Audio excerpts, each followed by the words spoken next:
Podemos recordar cómo a través de esta visión que el Señor pone sobre Ezequiel, le dice, Ezequiel, ¿acaso estos huesos vivirán?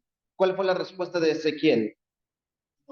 Señor, tú lo sabes. Y hablábamos de que no era una respuesta de parte de Ezequiel de incredulidad o de pregunta, sino era una respuesta de afirmación, Señor, tú sabes si le darás vida a sus huesos secos o tú sabes si no deseas darle vida a sus huesos secos, pero al final tú sabes lo que vas a hacer, ¿no? Y hablábamos esta parte de cómo podíamos relacionar esta pregunta de parte del Señor hacia nosotros como iglesia. ¿Tú crees que tu problema lo puedo resolver? ¿Tú crees que tu problema yo lo puedo hacer más sencillo? ¿Tú crees que puedo restaurar la familia, puedo restaurar la economía? Y nosotros decimos, Señor, tú lo sabes. Amén. Vamos a ir a la palabra del Señor en Números capítulo 13, versículo 1. Y dice la palabra de Dios, Jehová habló a Moisés diciendo, envía a tus hombres que reconozcan la tierra de Canaán, la cual yo doy a los hijos de Israel. De cada tribu de sus padres enviaréis un varón, cada uno príncipe entre ellos. Estamos hablando de que tienen que escoger a un hombre de cada tribu. ¿Cuántos hombres tenían que ir? 12 tribus. Podemos recordar que eran 12 tribus de Israel y sin embargo estamos aquí en Números donde dice, y Jehová habló a Moisés, es decir, todavía no había todavía no estaban en la tierra prometida. Los estaban enviando para poder verificar cómo estaba aquella tierra y cómo era aquel pueblo. ¿Ok? Hasta aquí vamos bien, ¿verdad? Continuamos en el versículo 17. Los envió pues Moisés a reconocer la tierra de Canaán, diciéndoles, subid de aquí al Negev y subid al monte, y observad la tierra como es, y el pueblo que la habita, si es fuerte o débil, si poco o numeroso, cómo es la tierra habitada, si es buena o mala, y cómo son las ciudades habitadas, si son campamentos o plazas fortificadas, y cómo es el terreno, si es fértil o estéril, si en él hay árboles o no, y esforzaos y tomad el fruto del país, y era el tiempo de las primeras uvas. Y anduvieron y vinieron a Moisés y a Aarón y a toda la congregación de los hijos de Israel, me salté el versículo 26, en el desierto de Parán, en Cádiz, y dieron la información a ellos y a toda la congregación, y les mostraron el fruto de la tierra, y les contaron diciendo, nosotros llegamos a la tierra a la cual nos enviaste, la que ciertamente fluye leche y miel, y este es el fruto de ella. Mas el pueblo que habita aquella tierra es fuerte, y las ciudades muy grandes y fortificadas, y también vimos allí a los hijos de Anac. Amalek habita en el Negev, y el Eteo, el Jebuseo y el Amorreo habitan en el monte, y el Cananeo habita junto al mar y a la ribera del Jordán.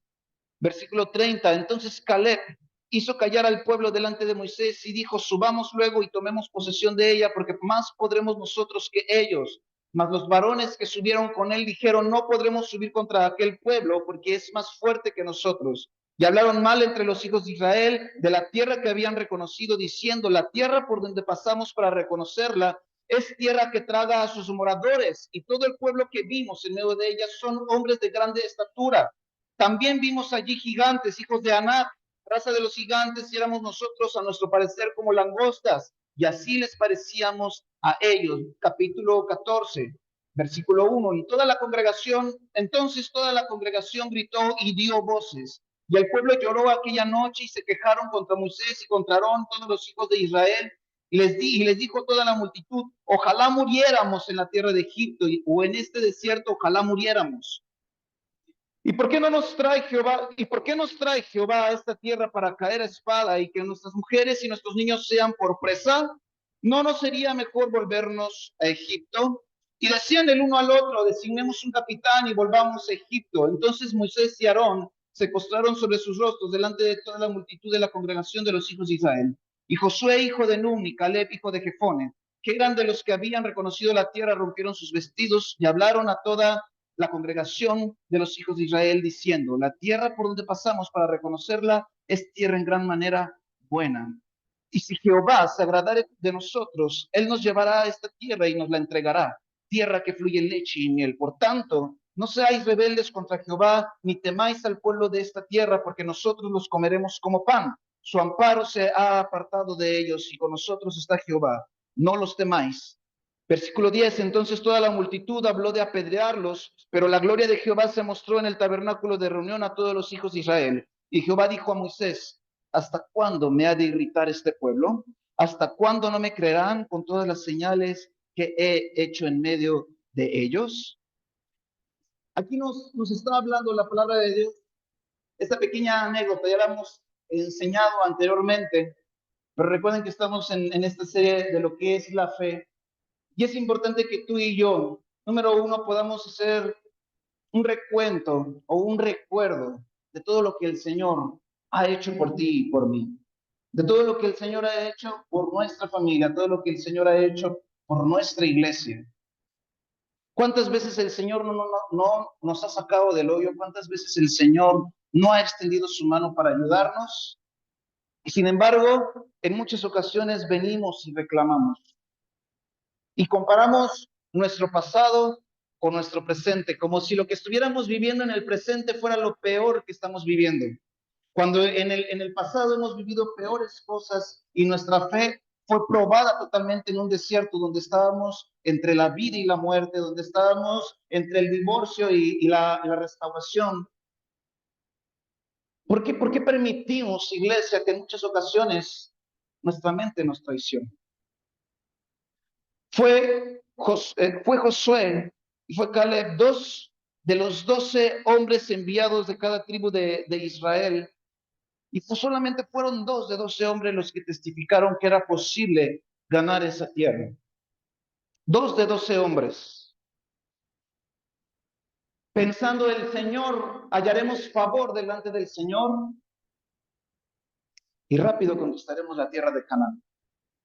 Pero 10 hombres de aquellos 12, en su mayoría, testificaban, son hijos de Anac, descendientes de Anac.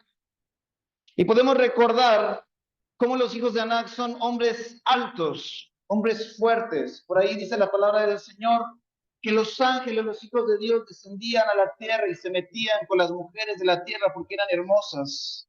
Y habla y dice que por ahí se hicieron las mitologías y la historia de aquellos hombres fuertes. Y entonces cuando el Señor se dio cuenta de ello, el Señor cierra los cielos e impide que sus hijos, que los hijos de Dios desciendan y tengan intimidad con aquellas mujeres. Pero es importante recordar quién era Goliat. Goliat es descendiente de Anac. ¿Y alguien recuerda cuánto medía Goliat? No, aproximadamente eran 3,5 metros de estatura lo que medía Goliat. Y la palabra de Dios describe a David como un hombre de baja estatura, un hombre promedio mexicano, aproximadamente 1,65 metros. Imagínate un joven de 16, 17 años, de 1,65, enfrentándose a un hombre de ejército, un hombre preparado para la guerra de 3,5 metros. Pero aquí la pregunta es si David se atemorizó por lo que él veía, o si David tenía totalmente su confianza puesta en que el Señor se iba a encargar de Goliat. Y aquí sucede lo mismo con el pueblo de Israel. Solamente fue Josué y Caleb los únicos que tenían su perspectiva y sus ojos puestos totalmente en el Señor. Solamente eran dos hombres. Y si tú estuvieras en la situación de Moisés, en la situación de Aarón, en la situación de Josué, en la situación de Caleb, ¿cuál hubiera sido tu punto, tu referencia? ¿Cuál hubiera sido tu comentario ante el pueblo de Israel? ¿Hubieras apoyado este paso de fe que tenía que hacer el pueblo de Israel para entrar a una tierra prometida? Porque escúchame, el domingo pasado hablamos acerca de promesas y les dejé una tarea y yo espero que hayan hecho su tarea. Y la pregunta es, ¿a poco había tarea? Sí, había tarea. Y la tarea era, tienen que investigar las promesas de la Biblia, que son más de 3,300 promesas, y agarrar una, la que más necesites, la que más tu alma, tu cuerpo, tu espíritu necesitan. Y posteriormente, cuando encontrabas la promesa, tenías que ir a la presencia del Señor y decirle, Señor, quiero preguntar si esta promesa es para mí. Se hicieron su tarea. ¿Y qué les contestó el Señor? Que sí. Y los que no contestaron dicen, lo dejé para hoy. Una vez que tienes una promesa, iglesia, había una promesa para el pueblo de Israel. Esa promesa era que los iba a librar de la esclavitud y los iba a transicionar a una tierra prometida donde fluía la leche y la miel. Pero no sé si el pueblo de Israel estaba imaginándose que nada más iban a llegar a la tierra como Juan por su casa, iban a extender sus tiendas, iban a decir, gloria a Cristo, porque hemos podido llegar a la tierra que el Señor tenía para nosotros. Pero el Señor no es así. ¿Cuándo ha hecho el Señor algo tan sencillo y algo tan regalado? Solamente en el Nuevo Testamento nos podemos encontrar a Jesús multiplicando los panes y los peces y convirtiendo el agua en vino. Pero cuando se trata de una promesa para ti y para mí, algo hay que hacer. El Señor demanda de nosotros un compromiso y un esfuerzo.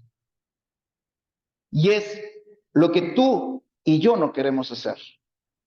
Porque queremos entrar a una promesa y queremos entrar a una tierra prometida sin sacrificio alguno. Queremos seguir nuestra vida de igual manera, agregando al Señor en nuestros caminos, pero viviendo todavía en la terquedad, en la necedad y en la inmundicia y en el pecado, pero queremos que el Señor nos dé y nos cumpla la promesa que Él nos había otorgado. Si están entendiendo a dónde queremos llegar, ¿verdad? Es importante, iglesia, que entendamos que para una promesa hay que hacer algo tú y yo. No llega la promesa de la nada. Y si llega de la nada, gloria a Cristo, porque llegó de la nada. Porque el Señor es soberano y Él puede hacer lo que se le dé la regalada gana. Es su soberanía. Hacer su santa voluntad. Porque es santa, es perfecta su voluntad. Pero si el Señor dice, no te la voy a dejar tan sencilla, no te la voy a dejar tan fácil, tú y yo tenemos que aguantar el proceso y tener la visión, tener la fe y la convicción de Caleb y de Josué.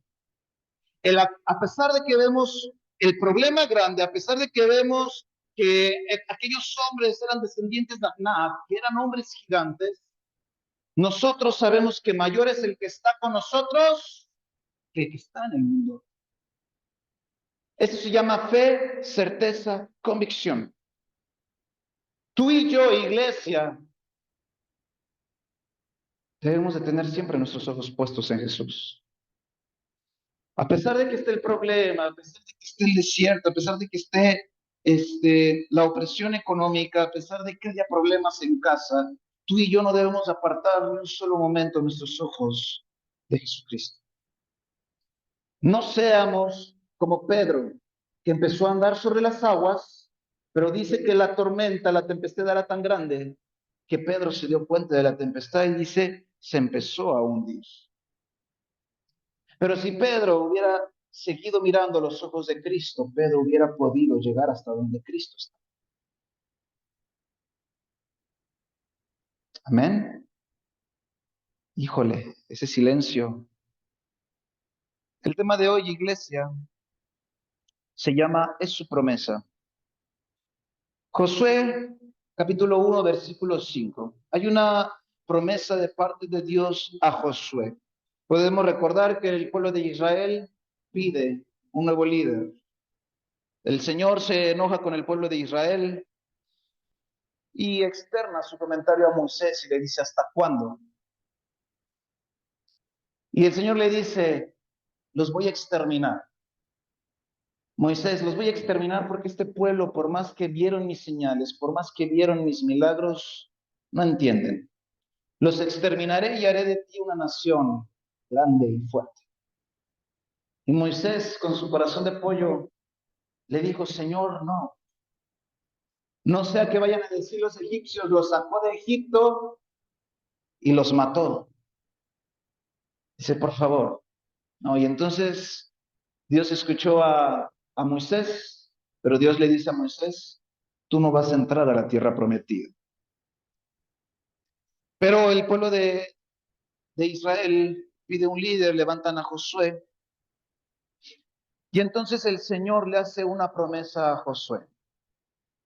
Escucha, iglesia, nadie te podrá hacer frente en todos los días de tu vida. Como estuve con Moisés, estaré contigo, no te dejaré, ni te desampararé. ¿Sabes qué es lo más hermoso y lo más poderoso del libro de Josué? Que es la única promesa que el Señor le hace a Josué. El Señor no se la pasó con Josué dándole promesa, solamente fue una promesa. Así como estuve con Moisés, estaré contigo.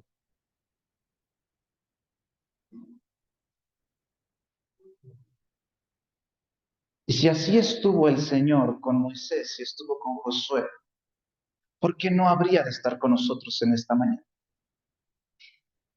Tu problema, iglesia, delante del Señor, son huesos secos que van a cobrar vida. Para el Señor no hay nada imposible. Y así como hay una promesa, hay una petición de parte de Dios. Primera petición de parte de Dios a Josué. Josué 1:6.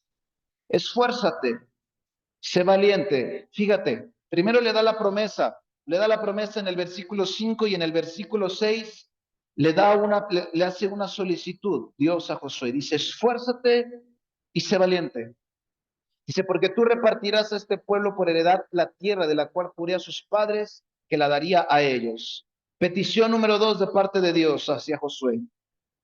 Solamente esfuérzate, versículos 7 y 8, y sé muy valiente para cuidar de hacer conforme a toda la ley que mi siervo Moisés te mandó. Escucha, iglesia, no te apartes de ella, ni a diestra ni a siniestra, para que seas prosperado en todas las cosas que emprendas. Nunca se apartará de tu boca este libro de la ley, sino que de día y de noche meditarás en él, para que guardes y hagas conforme a todo lo que en él está escrito, porque entonces harás prosperar tu camino y todo te saldrá bien. Segunda solicitud de parte de Dios hacia Josué. La primera vez le dice, esfuérzate y sé valiente. La segunda le vuelve a decir, esfuérzate y sé valiente, pero sigue la ley, obedece mis mandatos para que te vaya bien. ¿En qué parte de nuestra vida, en qué parte del cristianismo hemos decidido apartarnos de la ley, apartarnos de los mandamientos, pero esperamos que nos vaya bien en la vida? ¿Cómo es posible que nosotros pequemos? ¿Cómo es posible que nosotros hagamos de nuestra vida un desastre? Como el hijo pródigo, cuando se aparta y se sale de la cobertura del padre, pero queremos que nos vaya bien. No hay promesa para ello. Hay advertencia para los que se desvían del camino. Y el Señor le dice a Josué, no te apartes ni a diestra ni a siniestra. No te apartes ni a la izquierda ni a la derecha. Solo sigue la palabra del Señor. Señor, es que los hombres son gigantes. Señor, es que el problema es enorme. Señor, es que mi matrimonio. Señor, es que mis hijos. Señor, es que mi trabajo. Señor, es que la economía. Señor, es que la enfermedad. Y el Señor dirá, no te apartes ni a diestra ni a siniestra. Mantente en la ley, mantente en mis estatutos y espérate para ver mi poder. Hay una lluvia temprana y tardía de parte del Señor, iglesia. Y es importante que tú y yo entendamos que cuando el Señor responde es porque tiene que ser el momento preciso. Si el Señor aún no responde, si el Señor aún no da un milagro, si el Señor aún no abre las compuertas de los cielos, es porque no es su tiempo. Tú y yo nos movemos en un cronos, pero el Señor no se mueve en un cronos. El Señor se mueve en un kairos. Y el kairos es el tiempo perfecto del Señor. Amén. Petición número 3 de parte de Dios hacia Josué. Versículo 9 del capítulo 1. Mira que te mando que te esfuerces y seas valiente. No temas ni desmayes, porque Jehová tu Dios estará contigo en donde quiera que vayas. Versículo 6, versículo 7, versículo 8, versículo 9. Se tomó el Señor 4 versículos para decirle a Josué, esfuérzate, sé valiente, no temas, no desmayes. Y ese es el mismo mensaje que el Señor nos vuelve a repetir el día de hoy a ti y a mí. Esfuérzate, esperanza de vida, y sé valiente. ¿Tú crees que si el Señor le dice a Josué, esfuérzate y sé valiente, es porque Josué estaba lleno de valentía? Acuérdate que el Señor mira los corazones, pesa los corazones, Él discierne tus pensamientos. Y seguramente en el corazón de Josué había temor, porque lo habían asignado como líder, lo habían asignado como responsable. Entonces me quiero imaginar que Josué tenía una lluvia y una guerra mental en su cabezota, diciendo, ¿qué pasará si me llego a equivocar?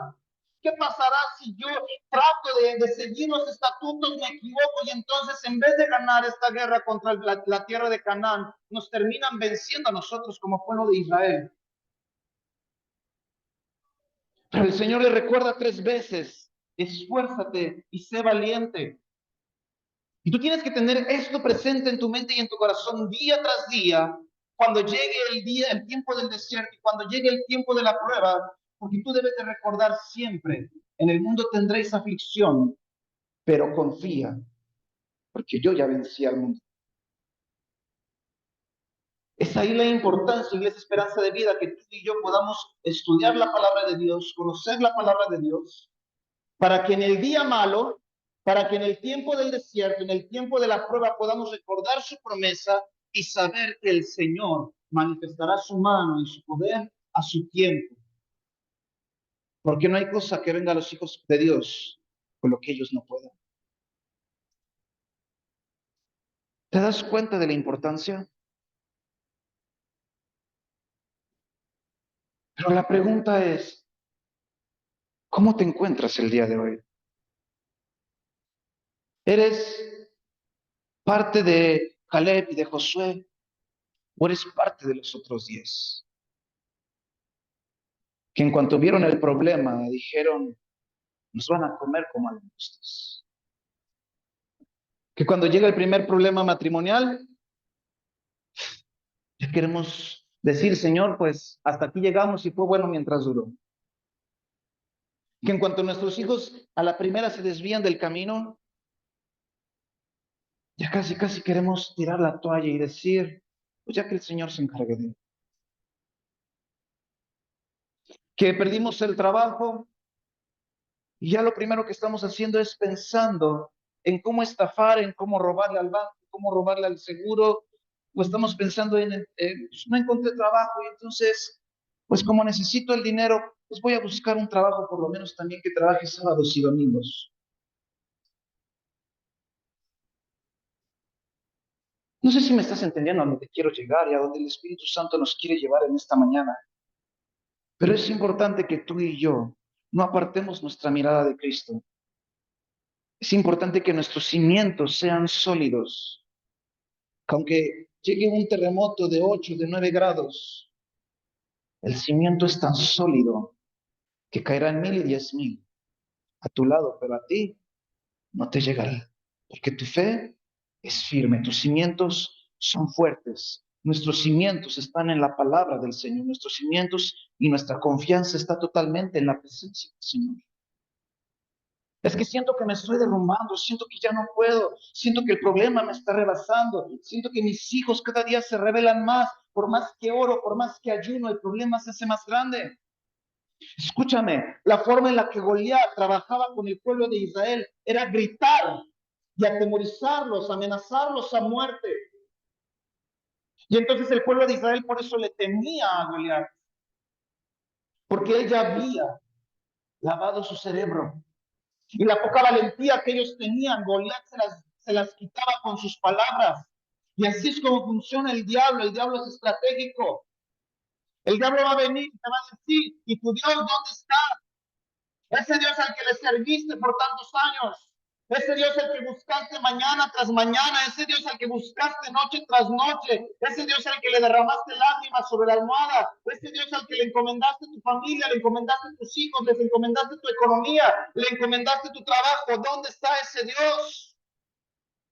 Y entonces a la primera que escuchas al diablo, es la primera para que tu fe empiece a bajar y tu fe se quiebre. Y por más que tratas de estar en los caminos, por más que tratas de congregarte, el problema te absorbe mentalmente, porque has decidido escuchar una voz que no era la voz de Dios. Únicamente tenemos que escuchar la voz del Señor en el que dice, esfuérzate, sé valiente, así como estuve con Moisés, estaré contigo, no temas, no desmayes, no te desvíes ni a diestra ni a siniestra. Eso es lo que tú y yo tenemos que recordar en todo momento. No escuches en ningún momento la voz del diablo. Porque escúchame, el diablo no puede tocar tu vida, pero sí puede entrar a tus pensamientos. Y si tú le das apertura, si le das, si tan solo giraras la manija de aquella puerta, ya le estás dando toda la autoridad al diablo para que empuje la puerta y le permitas el acceso a tu vida.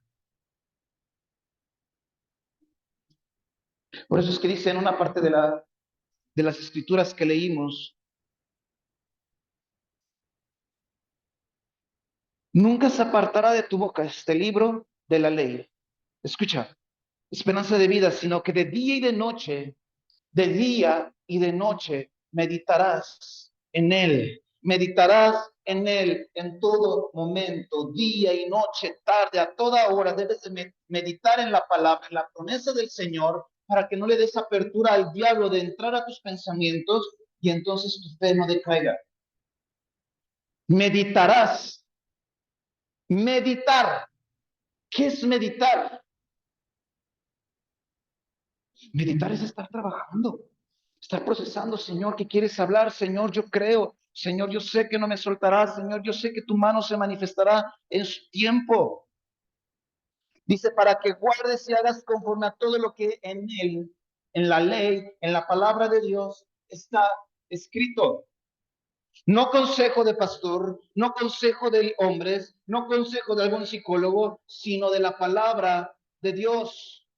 La palabra de Dios es lo único que tú y yo necesitamos. Dice que la palabra de Dios es como una espada de doble filo que penetra hasta las entrañas y redarguye y exhorta. Pero si no la abres, si no la lees, si solamente está adornando el buró de tu cama, el buró de tu cuarto, ¿qué te está hablando el Señor? Si lo único que nos habla en nuestro corazón es aquella serie de Netflix o aquella serie de alguna plataforma que tenemos. Si lo único que está hablando en nuestro corazón es música secular que está contaminada y música secular que te lleva a pensamientos eróticos o lujuriosos. Es lo único que está hablando a nuestra alma. Es lo único que está alimentando nuestro espíritu. Pero cuando tú empieces a meditar en la palabra de Dios, día, tarde y noche, entonces tu mente está conectada con el reino. Y entonces, aunque estés en el valle de los huesos secos, aunque te encuentres en el valle de los huesos secos, si el Señor se presenta delante de ti y te pregunta, ¿estos huesos secos vivirán? Señor, yo sé que tú puedes. Yo sé que tú les puedes dar vida.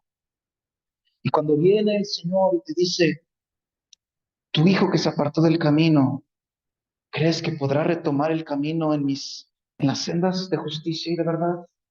Señor, yo sé que a pesar de que veo los huesos secos, yo sé que mi hijo o mi hija retomará los caminos.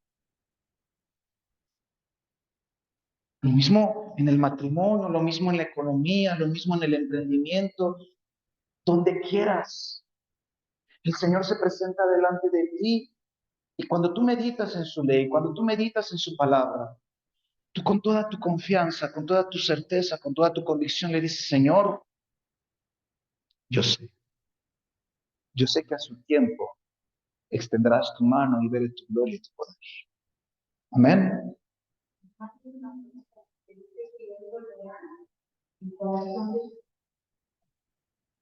Al de los... Sí, es una promesa. Lo bueno es que ya hicieron su tarea de las 3.300 y sabemos de lo que estamos hablando. Petición de parte de Dios hacia Josué número 3. Ah, no, esto ya lo leímos, perdón. Milagro número 1, manifestado. Y Josué dijo a los hijos de Israel, acercaos y escuchad las palabras de Jehová vuestro Dios. Y añadió Josué, en esto conoceréis que el Dios viviente está en medio de ustedes, y que él echará delante de vosotros al cananeo, al eteo, al ebeo, al fereceo, al jergueseo, al amorreo y al jebuseo. He aquí, el arca del pacto del Señor de toda la tierra pasará delante de ustedes en medio del Jordán.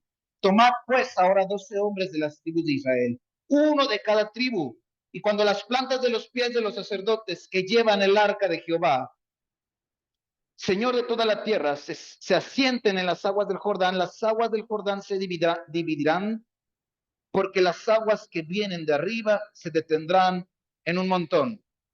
El río del Jordán estaba investigando en internet. Tiene una profundidad de 2.500 metros. Un río, el río del Jordán. Para que ellos pudieran cruzar el río, no lo iban a cruzar nadando. Era imposible porque tiene un ancho, ya no me acuerdo del ancho, pero era imposible que lo cruzaran nadando. Tenían que ser nadadores profesionales para poder cruzar el río nadando. Entonces, Josué tiene esa confianza de que así como Dios estuvo con Moisés, estará con él.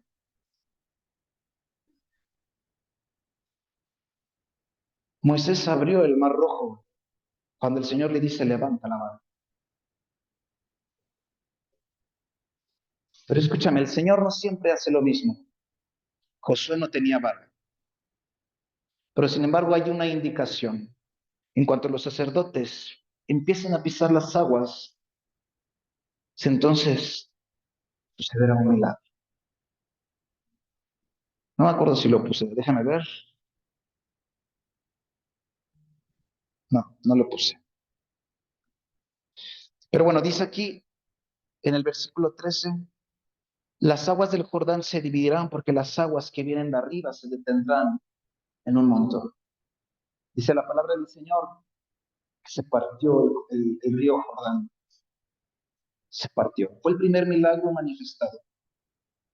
Se partió el río Jordán. Nos vamos al milagro número 2. Josué capítulo 5. Estando Josué cerca de Jericó, alzó sus ojos y vio un varón que estaba delante de él, el cual tenía una espada desenvainada en su mano. Y Josué, yendo hacia él, le dijo, ¿eres de los nuestros o de nuestros enemigos? Él respondió, no, mas como príncipe del ejército de Jehová he venido ahora. Entonces Josué, postrándose sobre su rostro en tierra, le adoró y le dijo, ¿qué dice mi señor a su siervo? Y el príncipe del ejército de Jehová respondió a Josué, quita el calzado de tus pies, porque el lugar donde estás es santo. Y Josué así lo hizo. Escúchame, todavía no habían entrado a la tierra prometida. Pero desde el momento en el que Josué se empieza a acercar, el Señor empieza a santificar la tierra. ¿Qué es, qué es santo? ¿Qué significa santo? Apartado.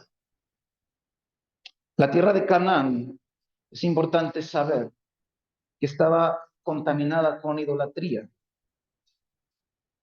Pero en el momento en el que el Señor empieza a hablar a Josué para empezar a conquistar aquella ciudad, el Señor empieza a santificar. Y es por eso que le dice al Señor, el Señor a Josué, quítate el calzado, porque la tierra en donde estás es santa.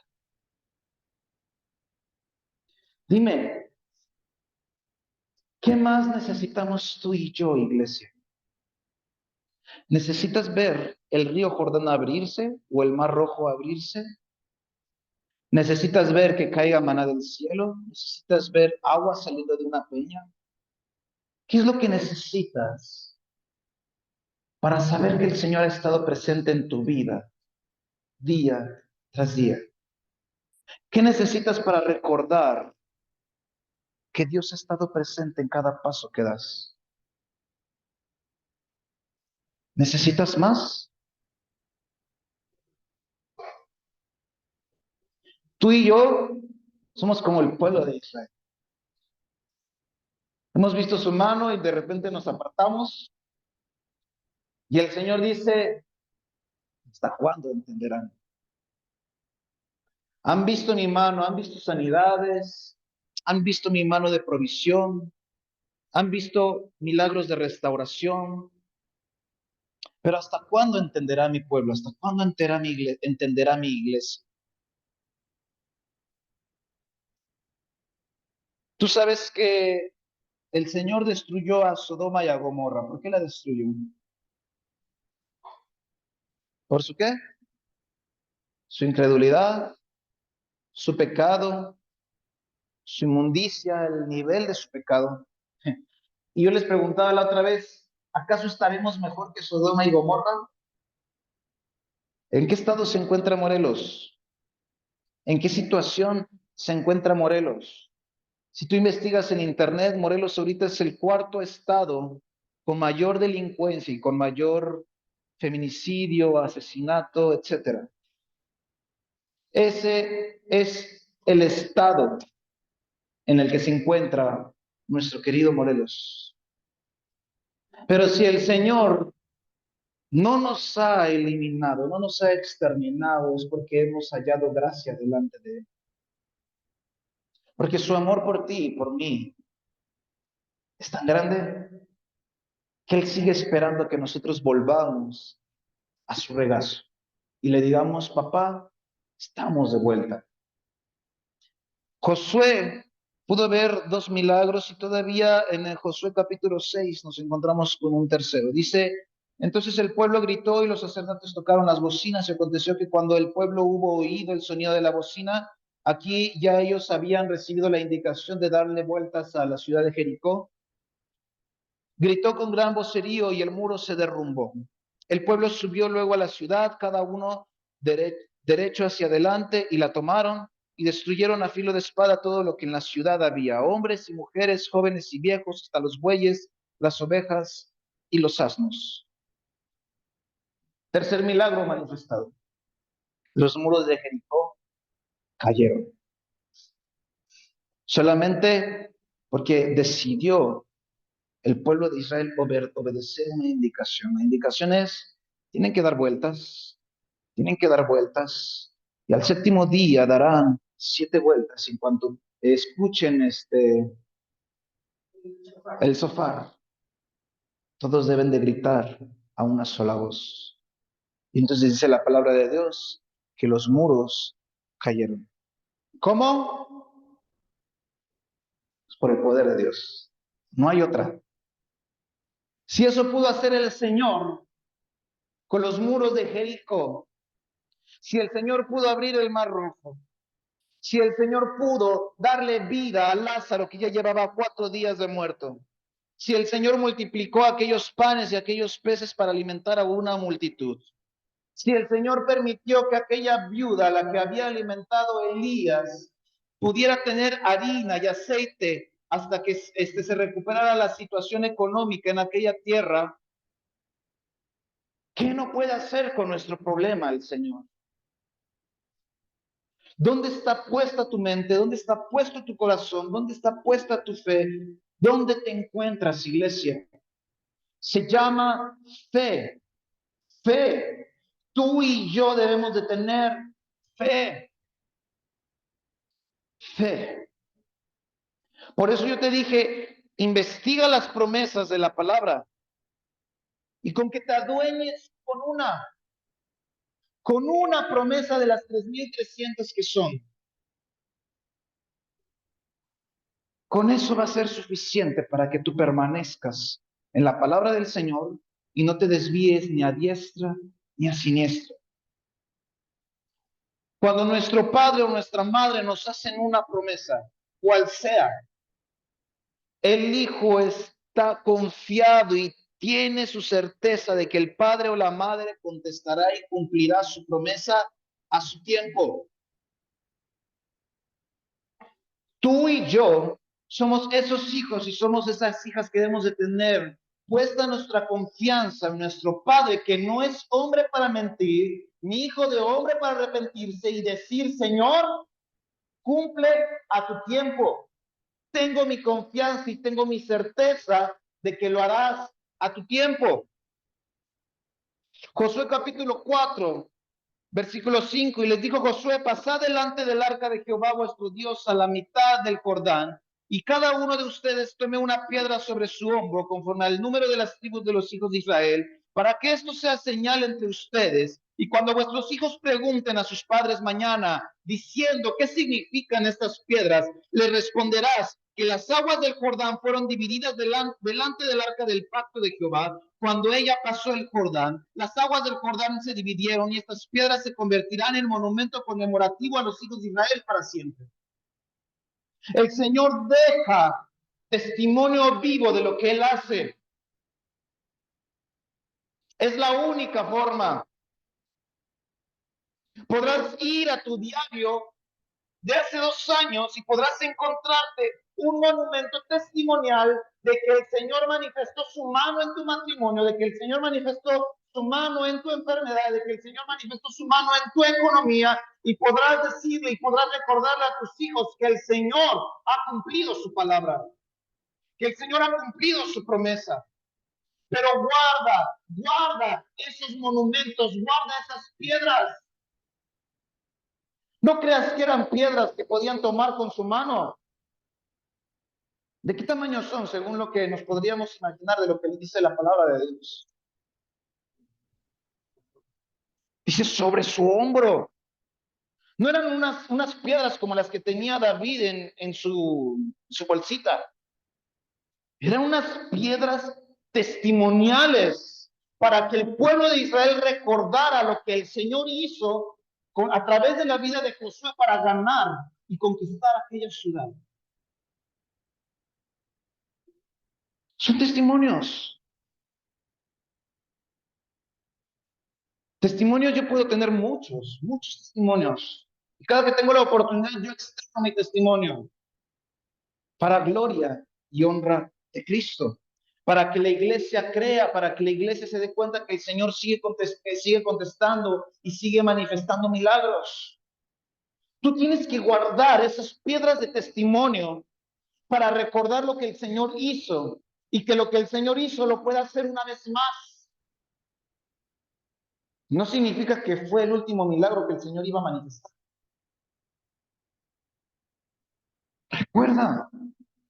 Recuerda de dónde el Señor te ha sacado, recuerda de dónde el Señor sacó a tus hijos, de dónde vienes, qué es lo que eres.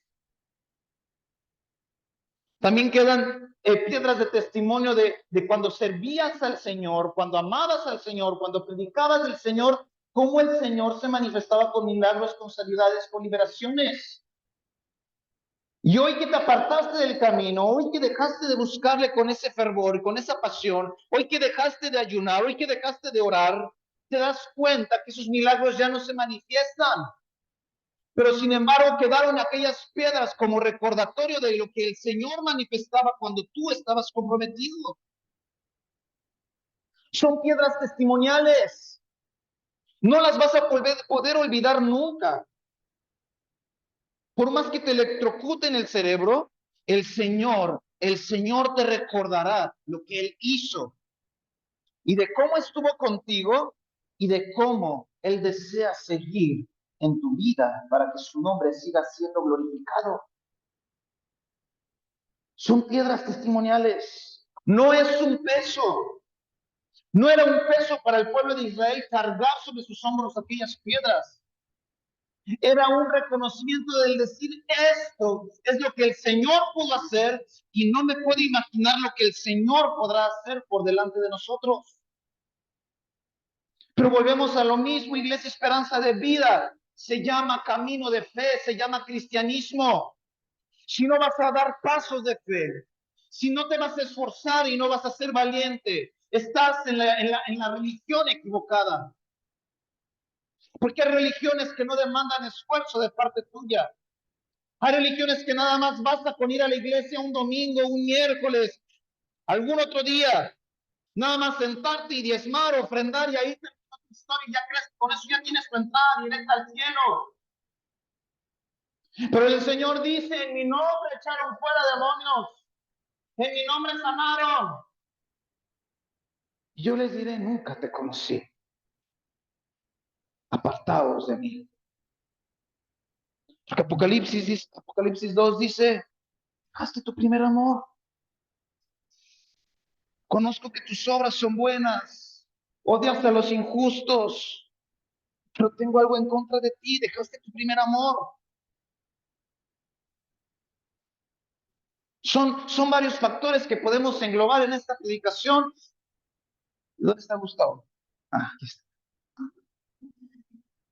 Son varios factores que podríamos englobar y nos podríamos llevar todo el día predicando. Pero aquí la pregunta, iglesia, si no entendemos lo básico, y eso Jesús lo enseña, si no entendemos lo básico, ¿cómo queremos ir a lo sobrenatural, aquello que para el Señor es totalmente posible, pero para nuestros ojos son imposibles? Si no atendemos nuestro matrimonio, si no atendemos nuestra familia, si no atendemos nuestra economía, si no atendemos nuestra vida espiritual, ¿cómo estamos esperando que el Señor manifieste su mano gloriosa de poder y haga milagros sobrenaturales? O encárgate de lo posible y el Señor que se encargue de lo posible, de lo imposible. Pero da pasos de fe. Mira que te mando, que te esfuerces y seas valiente, esperanza de vida, esfuérzate, sé valiente. Mira, tú puedes ver a mi suegro, su carita angelical. Y tú puedes decir, ay, ese hombre cuando predica, los cielos se abren y la gloria de Dios desciende. Y las mujeres podrían decir, yo quisiera un hombre como el hombre de Diana. Y Diana debe decir, no sabes lo que estás diciendo. Pero escúchame, tú puedes ver su presente, pero no sabes su pasado. Tú puedes ver mi vida y decir, ¿qué problema puedes tener? Bueno, que tu derecha no sepa lo que hace tu izquierda. Cada uno tiene su desierto, cada uno tiene su aguijón. Pero sin embargo, cuando tú entiendes que no te puedes apartar ni a diestra ni a siniestra y tú sigues en los caminos del Señor, a pesar de la debilidad, a pesar de la tentación, a pesar del desierto, a pesar de la aflicción, a pesar de la enfermedad, a pesar de los problemas, tú continúas en los caminos, tú caminas en la senda, a pesar de que estás cansado, a pesar de que te encuentres débil, a pesar de que estás desanimado, a pesar de que tengas ansiedad, a pesar de que tu vida se está destruyendo, tú continúas en la senda porque tú sabes que el Señor extenderá su mano en su tiempo. Eso se llama fe, la verdadera fe, que el Señor prueba día tras día para que nos mantengamos en el camino y en el día malo podamos recordar que el Señor sigue vivo y sigue manifestando su gloria. Es que tú la has tenido muy fácil. ¿Ah? Que yo la haga ver fácil no significa que sea fácil. No sé si te ha pasado que en algún momento escuchas un problema de alguien y dentro de ti tú dices, ay, me gustaría por lo menos tener todo. Pero aquella persona que te está externando y abriendo su corazón se está derribando por dentro. Está buscando un mensaje de salvación, un mensaje de ayuda, un mensaje de esperanza. Y tú dentro de ti dices, tan sencillo que es tu problema que lo puedes resolver buscando a Dios, ayunando, orando, leyendo la Biblia. Porque muchos problemas, iglesia, muchos problemas que tenemos es por nuestra culpa. Si tan solo accediéramos a escuchar, si tan solo accediéramos a ayudar, si tan solo fuéramos más accesibles, muchos de nuestros problemas se acabarían. Si tan solo tuviéramos esta iniciativa, la situación que estarías viviendo hoy sería más fácil. Yo te dije, cuando yo me casé, Mi primer año fue muy complicado. Y me da risa porque un día estamos platicando eso con mis suegros y me dicen mis suegros, ni nos dimos cuenta. Pues no, porque yo cuando llegaba a su casa yo le hacía, pero volteé a ver a mi esposa y era. Y así estamos muchos de nosotros. Dentro de mi matrimonio, el primer año fue una guerra, pero todos mis problemas matrimoniales, el Señor no necesitó meter su mano. Lo único que el Señor fue es, escucha y accede. Y ahora soy un mandilón. Y no es cierto. Escucha y accede. Y lo mismo el Señor le habló a ella hasta que logramos pulir nuestro matrimonio. Nuestro matrimonio no es perfecto. No existe el matrimonio perfecto. Yo no sé de los que ya se casaron, pero yo cuando me casé, yo ya conocía al Señor y yo le dije al Señor, Señor, mi matrimonio será testimonio de que los matrimonios perfectos sí existen. Ándale, por hocicón. No existe el matrimonio perfecto, pero sí existen los matrimonios ideales. Existe aquella compañía, tu ayuda idónea, tu media naranja. No perfecta, pero es una ayuda idónea. Pero hay que pulir lo que se tenga que pulir para alcanzar lo que el Señor quiere alcanzar con nuestro matrimonio, con nuestra vida y con nuestra familia. ¿A dónde quiero llegar con esto? Hay cosas que están a tu alcance, hay cosas que están en tu mano y que tú quieres que el Señor las resuelva. Así no funciona. Lo que está en tus manos lo resuelves tú. Lo que salga de tus manos, vas delante de la presencia del Señor, o lo dejas en la cruz, o lo dejas en sus manos para que el Señor se encargue de lo imposible. Repito, tú te encargas de lo posible y el Señor se encarga de lo imposible. ¿Sí me están entendiendo? Josué hizo lo posible.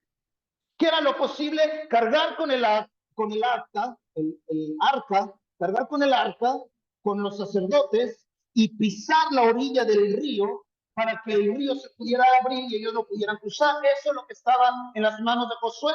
En las manos de Josué estaba rodear la ciudad y dar vueltas a la ciudad. En lo que estaba en las manos de Josué era gritar en el momento en el que sonara el sofá. Eso era lo que estaba en las manos de Josué. Pero el Señor se encargó de abrir el río, el Señor se encargó de derribar los muros, el Señor se encarga de lo imposible, iglesia. ¿Qué te hace pensar que el Señor va a hacer tu chamba? Es fe. Y para que se aplique la fe, tienes que hacer las cosas como si realmente fueran a ser posibles. Después la fe, Hebreos, después la fe, la certeza de lo que se espera, es lo que tú estás esperando, a pesar de que no lo estás viendo. Es fe. Cuando nosotros decidimos movernos a un lugar aquí, a un edificio, lo hicimos totalmente con fe, porque la iglesia no tenía la solvencia económica para rentar un lugar como este. Pero cuando tú obedeces, el Señor se encarga de lo imposible. ¿Qué estaba en nuestras manos? Buscar un lugar cercano. ¿Y qué está en las manos del Señor? Proveer para aquellos que creyeron en su poder y en lo que Él podía hacer.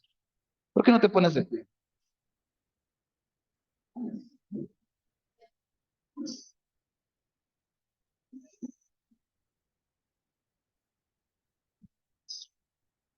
Cierro con Hebreos 11:6. Pero sin fe, esperanza de vida, es imposible agradar a Dios. Pero sin fe, esperanza de vida, es imposible agradar a Dios.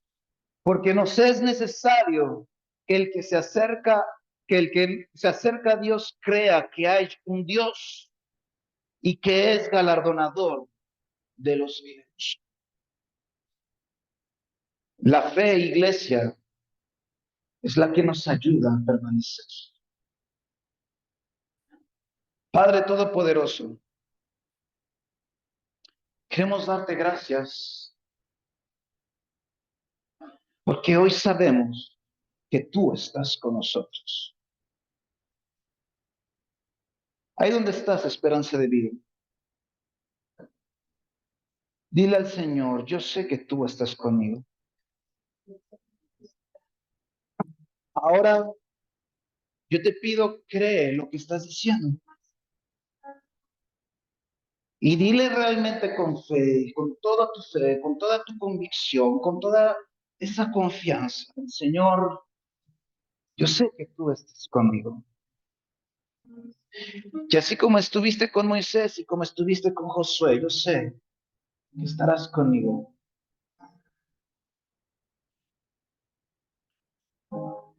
Tienes tu promesa, iglesia, ya debes de tener tu promesa. Promesa de sanidad, promesa de restauración, una promesa de esperanza de vida.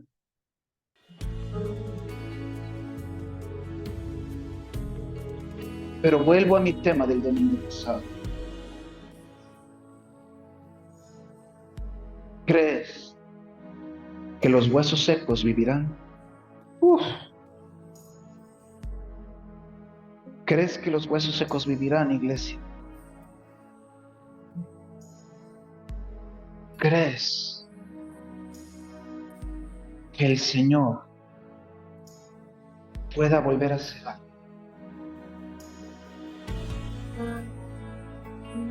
¿Crees en su restauración? ¿Crees en su provisión? ¿Lo crees? Espíritu Santo, clamamos a ti en esta tarde. Oh Espíritu Santo, Consolador, sin ti no podríamos discernir ni entender la palabra. Sin ti, Espíritu Santo, los milagros no podrían ser manifestados. Sin ti no llegarían las sanidades ni llegarían las liberaciones. Y es por eso que yo te digo a ti, Espíritu Santo, en esta tarde: muévete en medio de nosotros. Espíritu Santo, muévete en medio de nosotros y manifiesta tu amor, para que ellos te conozcan, para que ellos crean, para que ellos vuelvan su mirada a ti, para que sus caminos, Señor, para que tus caminos sean sus caminos, para que sus ojos, Señor, nunca se cierren.